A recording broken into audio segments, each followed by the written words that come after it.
Depuis plusieurs années, on danse à Dolbeau-Mistassini, puis on bouge, on fait de la gymnastique. Et tout ça nous vient de Mme Thérèse Plante, fondatrice. Lorsqu'elle est arrivée ici, elle a étudié à l'extérieur, bien sûr. Quand elle est revenue ici pour commencer son travail, elle a décidé, dans le fond, de fonder un club de gymnastique avec d'autres partenaires, bien sûr. Et on parle dans les années 1970. Et ensuite, plus tard, est arrivée la danse, environ dans les fins des années 80, des années 1970, début 80. Donc, Mme Plante a commencé à faire une petite troupe de danse, à faire des cours de danse de soir et même à produire un spectacle. Donc, on peut dire que depuis près de 40 ans, il y a des spectacles de fin d'année qui existent ici. Et le nom de Madilutte est arrivé lors d'un spectacle d'été que Mme Plante avait monté, qui était présenté ici à la salle Thérèse Plante en 1994. Et c'est un nom qui avait été comme qui a sorti d'un acrostiche d'une équipe qui a sorti le nom qui s'appelle maintenant Madilutte. Et Mme Plante a pris sa retraite environ en 2006. Et depuis 2007, on a l'organisation qu'on connaît aujourd'hui qui est la même. Le nom de Madilutte était vraiment associé à la danse.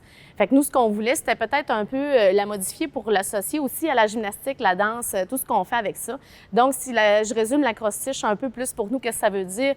M pour musique ou mouvement, art, acrobatie, D pour danse, I pour illusion, L pour lumière, H pour humour, U pour utopie, utopie qui est un rêve qu'on veut réaliser, et T pour théâtre ou technique. On est en évolution avec ce mot-là. Qu'est-ce que Madilutte veut dire? Madilutte, on offre deux services, soit en danse ou en gymnastique. Pour la danse, depuis plusieurs années, les activités démarraient à partir de l'âge de 7 ans parce que le cours était présenté, de la façon que le cours était monté, il fallait quand même être debout pendant 1h15 à écouter le professeur. Donc, c'était plus facile quand les enfants avaient débuté l'école. Depuis l'an passé, avec la pandémie, avec le manque d'activités qu'on pouvait offrir, on a baissé un petit peu la clientèle. Donc, maintenant, on offre les cours de danse à partir de 3 ans et demi. Sinon, au côté de la gymnastique, c'est toujours plus jeune. Fait qu'on a toujours commencé à offrir la gymnastique à partir de 3 ans et demi. Et cette année, on va offrir un cours pour les 24 mois, parents-enfants, à partir de 24 mois. Et de plus en plus qu'on développe et que nos athlètes vieillissent, on a des demandes pour la clientèle adulte. Donc, un volet qu'on ne touchait pas dernièrement, de plus en plus, on a des petits groupes adultes, soit en danse, puis là, cette année, nouveauté en gymnastique aussi avec les groupes adultes. Depuis que Madilutte existe, ça a toujours été beaucoup sur une base bénévole, si on parle dans les années 2000. Puis là, a évolué, puis de plus en plus, il y avait des cours où il y avait de la demande. Fait qu'on est devenu peut-être avec une entreprise qui avait que des salaires à temps partiel ou des étudiants aussi qui étaient embauchés. Environ, du côté de la gymnastique, je dirais que c'est environ 10 à 12 personnes. Et même chose au niveau de la danse, 10 à 12 personnes. On a environ, je dirais peut-être 5-6 adultes et le reste, c'est des étudiants qui travaillent avec nous. Dans le fond, pour l'année qui s'en vient, avec le changement puis le complexe qui est arrivé avec ça, à partir du 1er septembre, Madilutte aura son premier employé à temps plein. Il y a toujours de l'implication bénévole, bien sûr, parce qu'on est des OBNL, fait qu'on demande toujours une petite partie bénévole, mais quelqu'un qui a un cours à sa charge a vraiment une rémunération. Fait que lorsqu'on parle de bénévolat, c'est plus pour faire des tâches externes. Pour le spectacle, on demande des heures de bénévole à certaines personnes. Et il y a toujours plein de gens qui gravitent autour de nous, intéressés à venir donner du temps, bien sûr. Pour le futur, je le vois beau. Même si la pandémie nous a affectés dans beaucoup de nos activités, avec le déménagement, tout ce qui est né autour de nous, je vois ça beau. Je pense que l'évolution de où ce qu'on peut aller avec tout ce qu'on vient d'avoir là peut être grande. Puis le but, c'est de répondre aux besoins. Fait que on verra où est-ce que ça nous mènera, mais nous, on a déjà plein d'idées, puis on est ouvert aussi à tout ce qui pourra avoir de plus ou de nouvelles idées. Le but, c'est toujours de faire bouger les jeunes puis que ça marche. Fait que c'est ça. Je pense que l'avenir est belle pour nous.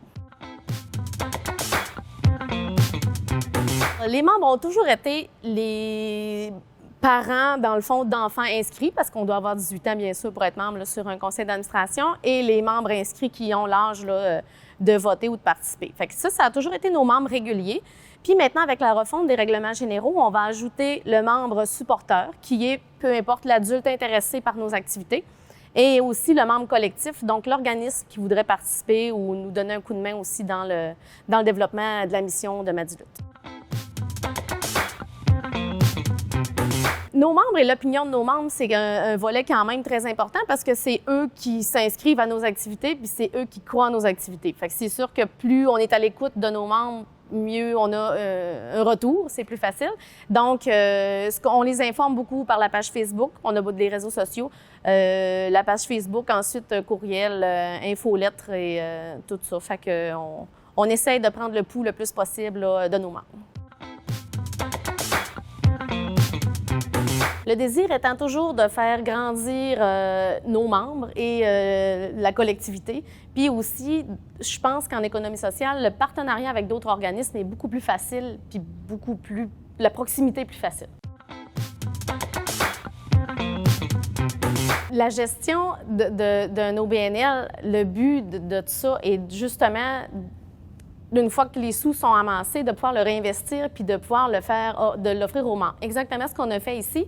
Depuis plusieurs années, nos activités vont bien, tout ce qu'on offre, ça fonctionne bien. Il y a des choses qui fonctionnent moins bien, mais en général, tout va bien. Donc, les sous qu'on a pu amasser dans les dernières années, c'est un réinvestissement qu'on a fait ici pour la collectivité. Puis les membres du CA, leurs intérêts aussi, c'est la même chose, de faire vraiment profiter les membres et faire profiter la collectivité de tout ce qu'on est capable d'engendrer puis de ramener ça à tous.